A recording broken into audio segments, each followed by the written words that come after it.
Today I want to share about how someone making over $1 million a year got stuck with investments that made them a bunch of money but ended up being a really shitty move for them. So this client was working in sports and started really kicking off and making some serious coin, and at the same time started getting approached with all these awesome opportunities where he could make all of this money. He ended up going for one and it made a heap of money on paper, but it ended up really sucking for him and his wife. Now, this investment was in an unlisted startup company, and by the nature of how these investments are, that it's typically a number of years until you can actually cash out and earn money. So the investment started going up on paper, the paper value was there, but at the same time, these guys, they were starting a family and they wanted to set them up from a wealth building perspective. Because he was in sports, he knew that his runway for earning the money that he was earning was relatively low, and he bought a good home and made some money out of that, but he didn't really have any investments outside of that. So the big focus was on them in building their investments. Now, when we started working together, we decided that an investment property was probably the best vehicle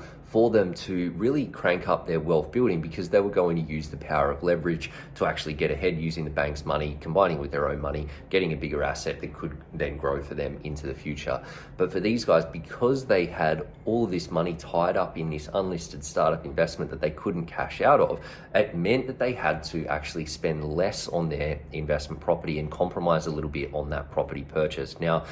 although that startup investment had made them a bunch of money on paper, it meant that they ended up, when they bought their investment property, they ended up spending about $400,000 less. And as a result, they're not going to get the benefit from that $400,000 of extra property that would grow for them over the decades ahead. So the cost to them ended up being well into the seven-figure territory and way more than what they made on their startup investment. The lesson here is that these investments, they can seem really exciting and you feel about the potential for them to make you a whole bunch of money, but you've got to look at how they tie in with the other things that you want to actually do with your money. You don't want to talk about these things in absolute terms, because it depends on what you've got going on. If you're in a position where you've got your own home, you've got your investments and that stuff's all sorted, you can afford to have investments that sit there for the long term that you don't need to access, that you can't actually cash out on. But for other people, when you're still in the middle of that process, you want to have access to cash that you can actually allow your money to grow. So you be really careful and think about not just whether this investment is a good investment that will make you money,